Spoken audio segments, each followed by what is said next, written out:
What is up, everybody? I am here to tell you about finding more volumes. So particularly, we're going to talk about volumes of other shapes besides just revolutions. So in our last lesson, we had an area that was rotated just in a circle, and we found that volume. Well, today we're going to look at different volumes. So what this is going to look like is now we're going to say, okay, your area that you're looking at is the base of a building, and it has a certain height, maybe coming out of the paper, and we're going to try and find the three-dimensional volume. And of course, I'll have some visuals for you today. Okay, so here's our first example, and all of them are going to use the same area. So let region R be the region between y equals x squared and y equals x plus 2. So you have x squared there in blue, and then we'll draw x plus 2 in pink, and that's y-intercept of 2, slope or red or whatever. So if you want to find these bounds on the warm-up you didn't do before this, x squared equals x plus 2, so x squared minus x minus 2 equals 0. Anyway, you get x equals 2 and 1 when you, or negative 1 when you factor. So those are the bounds. Now we're saying region R is the base of a solid with cross sections perpendicular to the axis that are squares. Find the volume. Okay, now the key to this and everything you're doing is that volume, like we talked about before, is the integral of the area of cross sections. So in this problem, they're saying that R is the base of a solid, cross sections perpendicular to the x-axis that are squares. So what we're going to be doing is we're going to integrate negative 1 to 2 of those cross sections. So we're going to be integrating negative 1 to 2 of the area of a square. Well, what's the area of a square? We know the area of a square, that's just base squared. So that's just integral negative 1 to 2 of your base squared. Now your next thought should be, okay, well, what is the base of a square? How do we find the base given this? So here's the situation. The bases that you have are like the top minus bottom. It's the distance between the two coming out of the page. So this is like your bird's eye view looking down at the area, and then it's coming out towards you, like the height of the building is coming towards you. When the functions are further apart, the squares are larger. When the functions are closer, the squares are smaller. I know my drawings are terrible, so I have a visual here to show you. So basically what you have, this is a circle, but pretend the top part is your F, the bottom part's your G. What's happening is, if you look at the third dimension, you still have like a top function and bottom function. You have a bunch of squares like this that you're going to be adding and integrating together.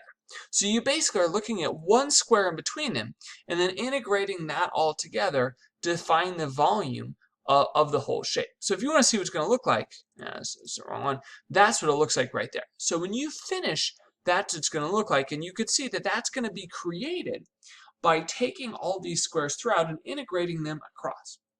So as the functions get further apart like this, the squares are bigger. As the functions draw closer and closer together, the squares and the height of the building get smaller. And we're trying to find the height of that whole building. Okay, so that's what I'm trying to do. So I'm going to be integrating that square, integrating that base square. Okay, so let's go back to my notes here. So I'm going to be integrating base squared, and that base, again, is the distance between the red and the blue. It's just a top minus a bottom. So in this case, we're integrating base squared, so we're integrating negative 1 to 2 of top minus bottom. We see the x plus 2 is on top minus an x squared, and then that whole thing is squared. And that is how you'll find the volume with square cross sections. Of course, you plug that in your calculator or whatever. Okay, so that's the idea. You're integrating a top minus bottom and getting that to work. Squared. You might wonder, is there any pi? Why is there no pi? Well, there's no pi because there's no circle. Right? We're not dealing with a circle. There's no pi in the formula for the area of a square, so we don't have one here. Okay, B. So this is like a practice for a response type question. Region R is the base of a solid with rectangular cross sections perpendicular to the x-axis that are rectangles with a height 3 times the base in R. One tip we talked about in class yesterday is that perpendicular to the x-axis is telling you it's going to be dx. If something's perpendicular to the y-axis, it will always be dy. And those are tips that I think are really helpful when you read these problems. Okay, so region R is the base of solid. So the rectangles have a height 3 times the base in R. So that base is still top minus bottom. So I'm going to again be integrating the cross sections. And because these are rectangles, I'm going to be integrating base times height. So what they're telling me here is that I have some base of my cross section, some base. And the height is actually 3 times that base. So if the height is 3 times the base, that becomes integral base times 3 base. So I'm actually going to be integrating 3 times the base squared. That's the setup for this. And to me, like drawing one cross section like this, one rectangle, and seeing, okay, height is 3 times base, multiplying that might be helpful. Now again, the base is a top minus a bottom here. So I'm just going to be integrating 3 times top minus bottom, so that's x plus 2 minus x squared squared. And in this case, I'm still going negative 1 to 2. Okay. So that's a solid with squares. It's solid with rectangles. Let's get to the next one. A solid with semicircular cross sections perpendicular to the x-axis. So again, we're going to have the same region. So we have this line like this.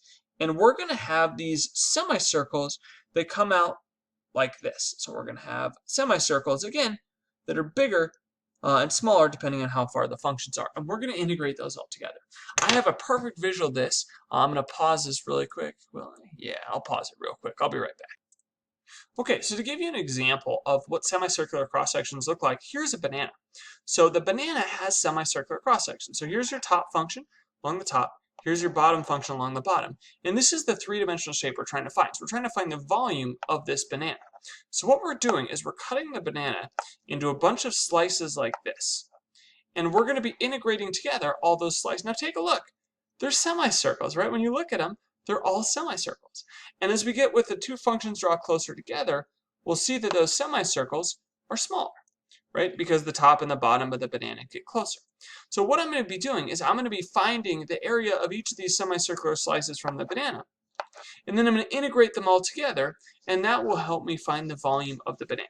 So that's the example of the shape we're trying to find with semicircles. Okay, so let's go back to the notes here. So that was just what we're trying to find. So let's go ahead and talk about, again, we're integrating a cross section. And the cross section here is the area of a semicircle. So I'll be integrating 1/2 pi r squared, half a circle. Now, you might be tempted by this to say, well, the radius is just top minus bottom. But it's not, right? Because if you look at the top minus bottom, isn't that actually the diameter of one of those semicircles? Ooh. So the diameter of these semicircles is top minus bottom. So the radius of that semicircle will be top minus bottom divided by 2. So when I'm integrating this, I'm going to be integrating negative 1 to 2 of 1/2 pi, which you could pull out in front as a constant, times, okay, so top minus bottom. The top one was x plus 2 minus x squared divided by 2, again, because the radius only gets you halfway there. The radius is just half of that, and that's what I want. The radius of the semicircle, not the whole thing. Okay, and then that's squared, and then dx. Now, these integrals are a little difficult, so I wanted to practice us doing them together. So let's go ahead and type this in and see if we can get the correct value here. So what I'm going to do, I'm going to pull the pi over 2 in front. So I'll do pi over 2 in front, and then I'll multiply by the integral of, where did this go? The integral of, let's see. Okay, so I'm going to need parentheses for the whole thing. I'm also going to need parentheses just for the top like that. So I'm going to integrate, that's for the whole fraction, parentheses for the numerator. So the numerator is x plus, x plus 2 minus x squared. Okay, so I'm closing the parentheses for, that's the wrong squared, for the top. And then I'm dividing the numerator by 2, closing the parentheses for the whole fraction, and then squaring the whole fraction. And then that integral is, oh, that's not what I meant to do. That integral is with respect to x, as I'm going from negative 1 to 2. Okay, so when I go ahead and plug that in, that gave me a value there of 3.1808. Always writing at least 3 decimal points to get full credit on that. Okay, so that's how you find the volume with semicircular cross sections. The 1/2 pi r squared, and the radius of the top minus bottom over 2. I hope the banana showed you what that shape looks like. Okay, so the last thing, or second to last thing, region R is the base of a solid with isosceles right triangles with their base perpendicular to the x-axis. Again, perpendicular to the x-axis means dx. So isosceles right triangle. So isosceles, remember, means 2 sides are the same. So if you have a right triangle and these 2 sides are the same, the base and the height are actually equal to each other. So I'm integrating 1/2 times base times height, because again, that's the area of my cross section. Okay, so all right, well, we said the base is equal to the height. So I'm going to be integrating 1/2 times the base squared. And in this case, again, if that leg is in R, then that's saying, again, okay, then that leg, that top minus bottom, is the base. So I'm integrating 1/2 times top minus bottom squared. Okay, and going from -1 to 2. Okay, so that's what the general setup of that is going to look like. If you're curious what this will actually look like, I have a visual for this too. So if we have isosceles right triangles, what this is doing is we're getting a bunch of triangles like that and adding those together. So if you see the whole thing, like this is what the shape looks like, and it's just integrating those triangles and adding those to get the volume of that three-dimensional shape by integrating them together. So that's the shape that we're trying to find out. Okay. Anyway, and then you plug in your calculator or whatever. All right, so the last one, this is kind of a trick question. It says region R is the base of a solid. For the solid at each x, cross-section has the area of this. Find the volume of this shape. Okay, volume is the integral of the area of cross-sections. Now, in this case, they literally just gave you the area of the cross-section. The function doesn't matter. I don't have to square anything. I just integrate this area. And if they just give it to you, don't look a gift horse in the mouth. You just have to go -1 to 2 of root x to the 4 plus 2. And then just plug that in. That's it.